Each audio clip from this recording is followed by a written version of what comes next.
pues es un placer siempre compartir y discutir un poquito y aprender entre colegas y trabajar un poco con el Centro de Cuidado Clínico de ACB me parece maravilloso. Nosotros tenemos un centro de cuidado clínico en artritis reumatoide y estamos generando algunos otros centros de cuidado clínico en enfermedades como espondiloartritis, artritis psoriática y tenemos un reto muy grande con lupus. Tanto así que este título me encanta porque es un reto muy grande y el hablar de enfermedades reumáticas y ACV nos impone pues grandes retos. Las enfermedades reumáticas, como muchos de ustedes que han tenido rotación en reumatología, pues tienen un gran espectro. Son enfermedades que tienen mecanismos inmunológicos inflamatorios, son otras enfermedades que tienen procesos degenerativos donde se va perdiendo la característica digamos, de los tejidos y a su vez esto conlleva un fenómeno inflamatorio. Adicionalmente hay enfermedades por depósito de cristales que van a llevar a activación inmunológica, hay enfermedades, digamos que llamamos reumatismos de tejidos blandos, que muchos de ellos hemos visto que tienen relación con componentes inflamatorios. Esta imagen de la estación de Usaquén es para hablar que no tengo ningún conflicto de interés, ya que estamos hablando un poquito en términos políticos de conflictos de interés de metro elevado, metro subterráneo, pues quise traer esta imagen para, ya que queda muy cerca la fundación, y para decir que para esta charla no tengo ningún conflicto de interés. Pretendo hablar en este corto espacio de estos dos aspectos. ¿Por qué hablar de enfermedades reumáticas y ACV? Convencerlos que hay alguna relación y en una segunda parte mirar las vías comunes y cómo esas vías comunes de inflamación y aterosclerosis se han intervenido. Pues arranquemos con lo primero. Estos datos ustedes los manejan mucho más que yo. Esto pues realmente requirió que investigara un poquito, mirar qué tanto impacta el ACV en el mundo. Para 2020 encontré esta referencia y realmente es una patología prevalente. Realmente los casos de enfermedades reumáticas pues son menores. La prevalencia en 2020 en el mundo para todo tipo de evento de ACV fue de 89 millones largos. El isquémico fue mayor, le siguió la hemorragia intracraneal y la subaracnoidea. Ustedes saben y conocen que las principales causas son embólicas y hay otras trombóticas in situ, la mayoría son embólicas. Con respecto a las isquémicas y bueno, con respecto a la incidencia, estos son los datos, 11 millones de casos nuevos y para el isquémico es el principal, 65%, el 30% aproximadamente intracraneal y la subaracnoidea 6%. Hay otros datos interesantes con respecto a la recurrencia a nivel de los primeros días, a nivel del año, donde pues va aumentando y algo no menor son las muertes atribuibles a esta patología que si estamos viendo pueden llegar a ser hasta el 10% de los casos que fallecen en algunos y probablemente donde vemos más muertes son en los casos hemorrágicos que los isquémicos. Es supremamente interesante esto para un clínico. También algunos datos del impacto económico que tienen en nuestros grupos de centros de cuidado clínico. Muchas de las acciones que hacemos no solo son para mejorar la calidad de vida, tener unos resultados en cuanto a estándares de calidad y seguridad para el paciente alto, sino también mirar un poco el impacto económico. Y aquí traigo para una referencia que nos trae la diferencia entre 1990 y 2013 con respecto a las muertes, con respecto a la incidencia cómo ha aumentado, la prevalencia cómo ha aumentado y obviamente los años de vida con discapacidad perdidos pues vienen en aumento tanto en la isquémica como en la hemorrágica, como están viendo allí. Yo no sé si este indicador me sirve. Qué teclado tan bonito. Muy bien, sigamos acá. Aquí empezamos a hablar un poco de las enfermedades reumáticas. Este es un metaanálisis donde se dieron a la tarea de mirar la comorbilidad en pacientes con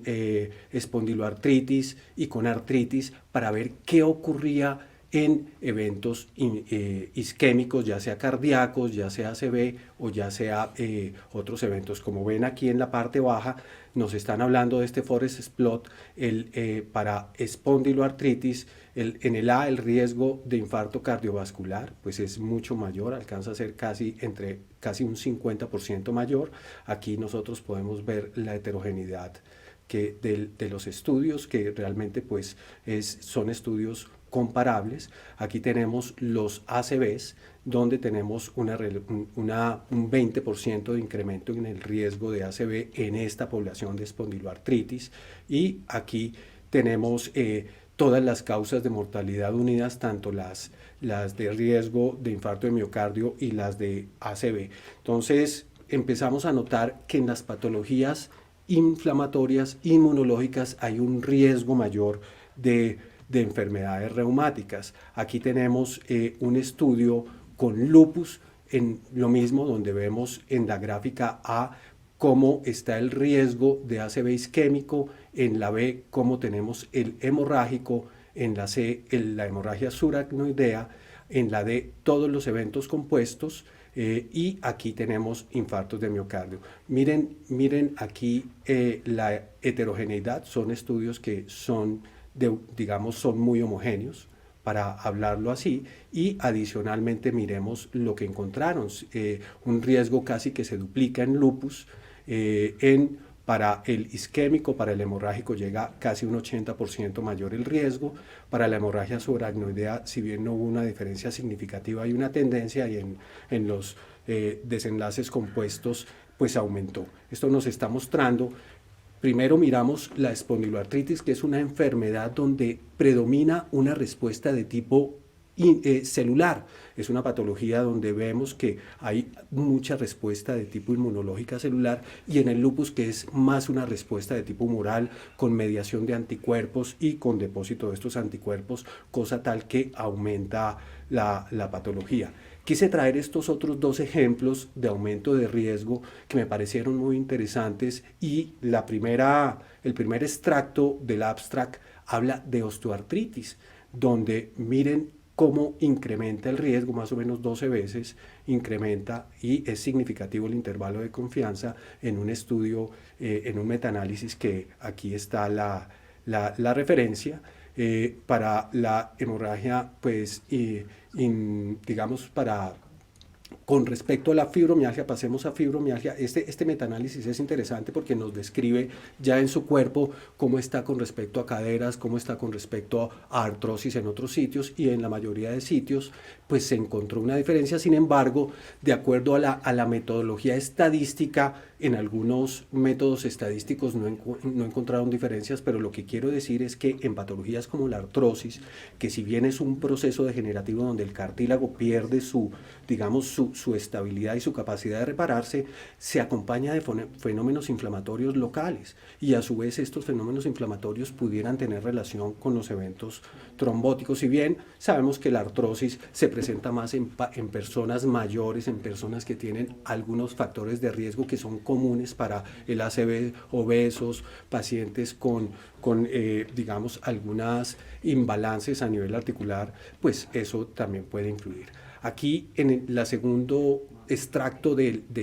esta segunda referencia, hablando de comorbilidades, encontramos cómo la fibromialgia aumenta, o se veía más como una comorbilidad en el ACV, es decir, pacientes con ACV frente a la población normal, esto se hizo en Taiwán, encontraban casi 1.25 veces más probabilidad de tener fibromialgia en aquellos pacientes que tenían ACV que los que no tenían, y aquí, haciendo algunos análisis adicionales, llegaban casi hasta 1,44%. La fibromialgia, todos sabemos que es un saco muy grande donde incluimos pacientes con síntomas comunes, con una sensibilización central al dolor, con alteración en el ánimo y con muchas veces compromiso doloroso en todo el cuerpo y trastornos del sueño. Muchos de ellos tienen componentes inflamatorios o inflamación de bajo grado que todavía no comprendemos, digamos, el espectro muy grande de las etiologías. El ejercicio para llegar a diagnosticar fibromialgia, ustedes saben, es después de descartar muy juiciosamente muchas patologías que muchas veces en la práctica y en sistemas de salud como el nuestro, muchas veces no somos tan juiciosos y descartamos todas las posibilidades o todas las patologías. En sí, esta imagen de uno de los domingos aquí cerquita en Usaquén nos muestra ese colorido, ese espectro que tienen las patologías reumáticas, pero muchas de ellas tienen una vía común, que es la vía inflamatoria. De tal forma que quiero convencerlos en esta segunda parte que de golpe y de pronto me va a tocar utilizar algo que allí también encuentran, algo que también tiene colores y allí van a encontrar a veces bebida, tequila de piña, aguardiente y otra serie de bebidas en esa misma feria, que hay una vía común entre la inflamación y la aterosclerosis que muchas veces se ve en estas enfermedades reumáticas. Y para hablar un poquito, traigo esta revisión que me pareció muy interesante. Cuando me di a la tarea, me pidieron preparar esta conferencia, y dije, bueno, tengo que estudiar y entender un poquito qué es lo que pasa en ACV. En esas fases iniciales, en esas fases subagudas y en esas fases crónicas, lo cierto es que hay unos factores predisponentes, ustedes los conocen más, todo lo que puede llevar a una embolia de un trombo, a una aterogénesis, a una formación de trombo, dentro de esa miriada o de ese compuesto de factores que pueden ocasionar, pues hay ciertos eventos que favorecen pues, la presencia de la enfermedad, la formación de aterosclerosis, la formación de la placa, la ruptura de la placa, la formación de trombos o el éstasis venoso o el trauma vascular que va a generar también embolismo o incluso alteraciones, como ya lo comentó nuestro Cristian en su charla anterior, hablando del lupus y de las endocarditis o compromisos valvulares y a su vez las cardiomiopatías dilatadas que se ven en patologías reumáticas como el lupus, pueden favorecer ese éstasis y ese embolismo y llegar a esta fase a uno isquémico o a uno hemorrágico. Pero después de esos fenómenos en las fases agudas y subagudas se producen estos 4 fenómenos que son bien interesantes. Este fenómeno que se llama la excitotoxicidad, donde hay algunos cambios con liberaciones de algunos mediadores y algunos cambios con respecto al influjo de calcio, de sodio y algunos daños y liberación de sustancias a nivel de las neuronas, va a generar un ambiente inflamatorio, va a generar esta neuroinflamación con algunos mediadores allí locales. Hay algunas células que se van a activar, hay 2 tipos de activación, M1 y M2, que ustedes muy bien lo conocen, alguna que va a generar antiinflamación, otra que va a generar una proinflamación, y hay una producción de citoquinas inflamatorias, y estas citoquinas van a hacer una disrupción en esa barrera cerebral y sangre, lo cual va a atraer y a generar algunos cambios vasculares que van a generar esos fenómenos de Rolling, de paso de esas células inflamatorias, y van a generar un fenómeno inflamatorio en la fase aguda y subaguda, y a su vez se va a generar una liberación de sustancias que las llamamos todas en estrés oxidativo por mediación de disfunción de esos mitocondrias, digamos, estos elementos que son reactivos de óxido, la peroxidación de lípidos, los cambios que hay con el ATP, la fragmentación del DNA, que digamos son elementos que salen a circulación y que van a generar complejos inmunológicos, se van a depositar allí, van a traer más inflamación y obviamente pues la disrupción a nivel del vaso sanguíneo. Esto es muy interesante, y en esta segunda referencia que me pareció bien interesante, donde dice, bueno, ¿cuáles vías se comparten entre patologías inflamatorias? Este ejemplo para artritis reumatoide me pareció bien interesante y se centran en estas 3 citoquinas, las citoquinas interleuquina 1, interleuquina 6, factor de necrosis tumoral alfa, y un tercer componente que es la señalización intracelular, y cómo a nivel, digamos, inmunológico reumático, a nivel de los órganos o de los órganos afectados, ya sean articulares, nosotros los reumatólogos hablamos de extraarticulares, probablemente los neurólogos van a hablar extracerebrales, de un compromiso inmunológico, que es algo interesante, cómo cada uno de estos mediadores, por ejemplo, la interleuquina 1 va a interferir más en erosiones y en degeneración del cartílago, cómo la interleuquina 6 va más a erosiones, el factor de necrosis tumoral más a formación de panos, si bien todas tienen una correlación, pues cuando vamos a ver estas citoquinas, cuando hay alguna lesión, miren lo que ocurre aquí. Interfieren en la adhesión de leucocitos, en la activación de macrófagos, en la producción de esas metaloproteinasas que son tan dañinas y tan generadoras de sustancias para atraer inflamación, en la desestabilización de la placa, en disfunción endoteliar por todas estas vías y en la alteración de la función de las células digamos, musculoesqueléticas lisas que hay en las paredes vasculares, de tal forma que hay vías muy comunes inflamatorias que van a ocasionar esta aterosclerosis, y ya sea a nivel local o a distancia van a favorecer la producción de trombos. Y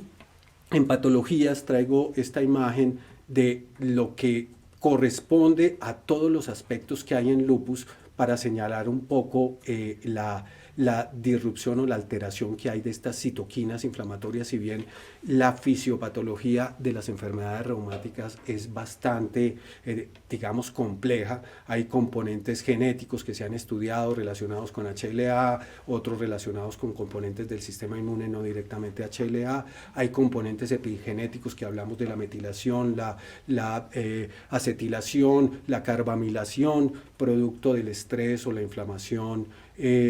recurrente, los factores ambientales, el fumar, la luz ultravioleta, como este mecanismo de pérdida de la regulación de la apoptosis o esa pérdida de capacidad de barrer todos estos detritos va a permitir que hayan muchos antígenos circulantes, lo cual va a activar que esos anticuerpos que potencialmente se pueden unir a esos antígenos se unan y generen una activación que parece ser uno de los puntos principales de esta patología. Otras alteraciones en la dieta, otros factores, son enfermedades muy complejas que quizás en algunas vías comunes pues van a digamos, a confluir. Ustedes saben que muchos de los ACVs se producen por una alteración a nivel de las placas en carótida o alteraciones a nivel vasculares, de tal forma que cuando miramos algunos de las patologías de las válvulas de las enfermedades reumáticas vemos muchos componentes de inmunocomplejos y muchos mediadores inflamatorios que pueden ocasionar, digamos, allí una vía. Esta imagen para hablar de psoriasis y que también me sirve para espondiloartritis,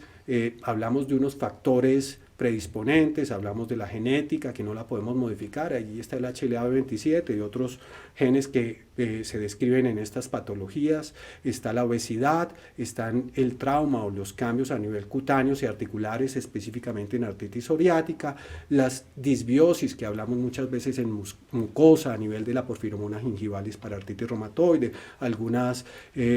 alteraciones a nivel intestinal, sobre todo los gram negativos para hablar de las espondiloartritis, artritis psoriática, van a generar estos patrones que son reconocidos por células presentadoras de antígenos y van a generar una cascada inflamatoria, y vemos aquí algunos mediadores que también los hemos pues visto en la vía que vimos la interleuquina 6, vemos el factor de necrosis tumoral alfa, de tal forma que hay algunas vías comunes en esta enfermedad. Hay unos factores de riesgo que se describen que tienen que ver con el ACV, que son modificables, no modificables. Aquí tenemos los no modificables, que son la edad, el género, la raza. Vemos como algunos estudios muestran que en poblaciones afros, en poblaciones hispánicas, sobre todo en estudios hechos en Estados Unidos, frente a la población caucásica, tienen un mayor riesgo. Es bastante interesante, probablemente tiene algunas características genéticas, tiene características que probablemente están en los factores modificables, la comorbilidad en esas obesidades donde hay más hipertensión, más dislipidemia, más diabetes, probablemente tienen más compromiso secundario de esa obesidad y esa vida sedentaria. Esto quizás explica el 90% de los factores, pero en ese 10% que no es explicable puede estar allí la inflamación, de tal forma que quizás hay algunas patologías inflamatorias que nos producen un mayor riesgo, y es así, volviendo un poquito a esa revisión publicada en Nature hace muy poco, en julio, que el impactar o el tratar estas vías en enfermedades, el ejemplo de la artritis reumatoide, donde bloqueamos la interleuquina 1 vía metotrexate o una molécula que realmente ya no lo utilizamos en reumatología, los estudios no fueron muy buenos, el anakinra, el inhibir la interleuquina 6 con tocilizumab, que lo tenemos aquí en el mercado, el sarilumab, realmente el laboratorio no vio mercado en Colombia, no llegó, o inhibir el factor de necrosis tumoral vía anticuerpos monoclonales o vía receptor soluble como es el etanercept, o inhibir la vía JAK, pues controlamos la artritis. Y cómo en algunas fases de la aterosclerosis se han visto estudios intentando bloquear esa aterosclerosis con inhibidores de interleuquina 1, inhibidores de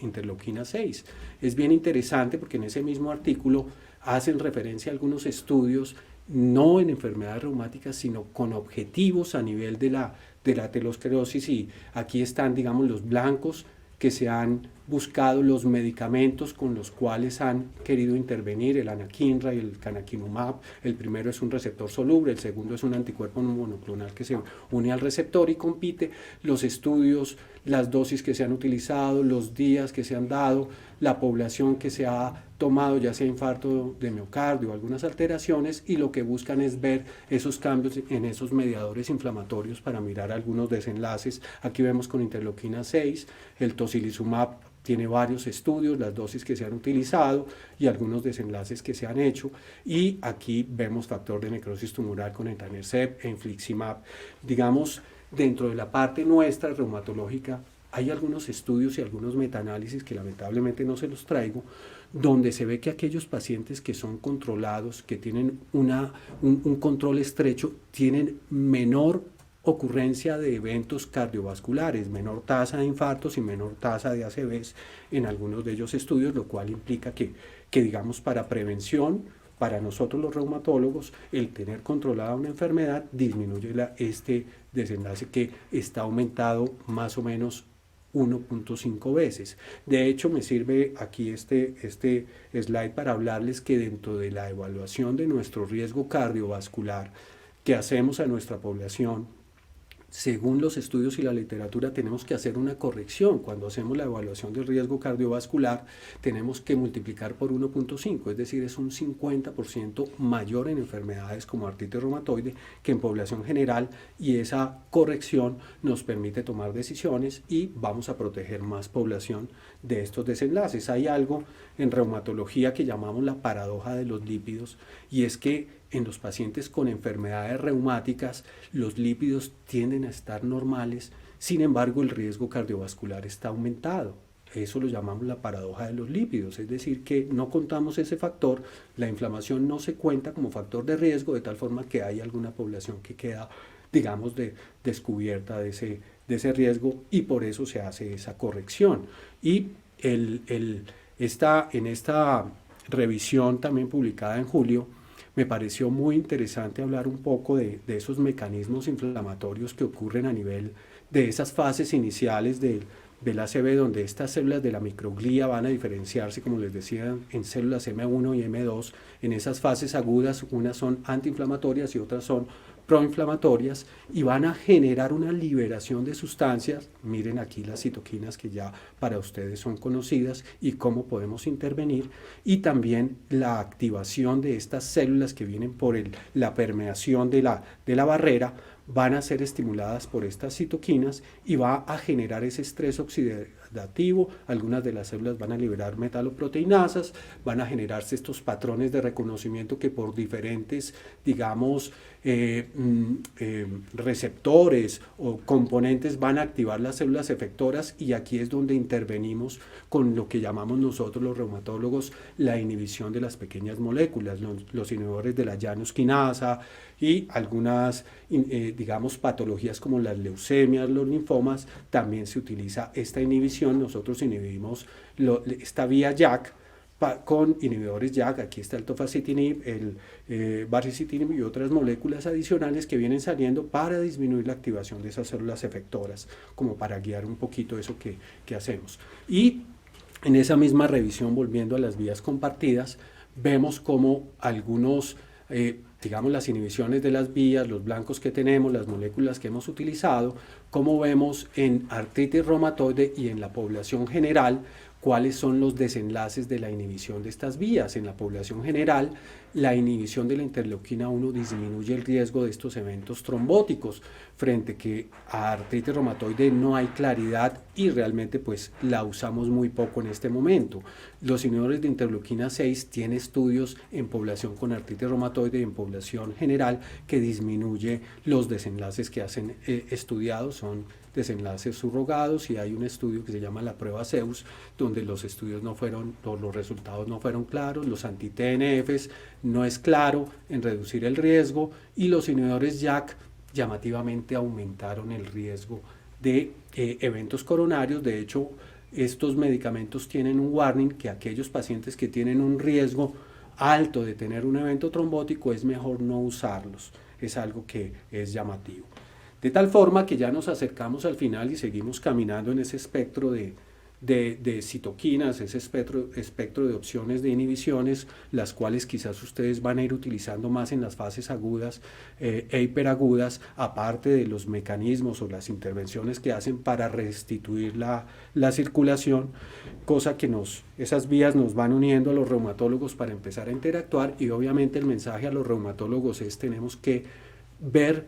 e intervenir estos pacientes y hacer una prevención adecuada. De tal forma que la invitación es a que bailemos juntos en este baile del tratar estos pacientes y las vías comunes que tenemos en nuestros centros de cuidado. Y les quiero dejar estos mensajes. La inflamación es un factor de riesgo independiente para ACV, eso existe, probablemente está en ese 10%, sea menos. Los estudios nos mostrarán más adelante. Los pacientes con patologías reumáticas tienen un mayor riesgo para tener estas patologías, de tal forma que muy probablemente nosotros tenemos que hacer una mayor gestión, y adicionalmente cuando detectemos pacientes con ACV probablemente nos va a tocar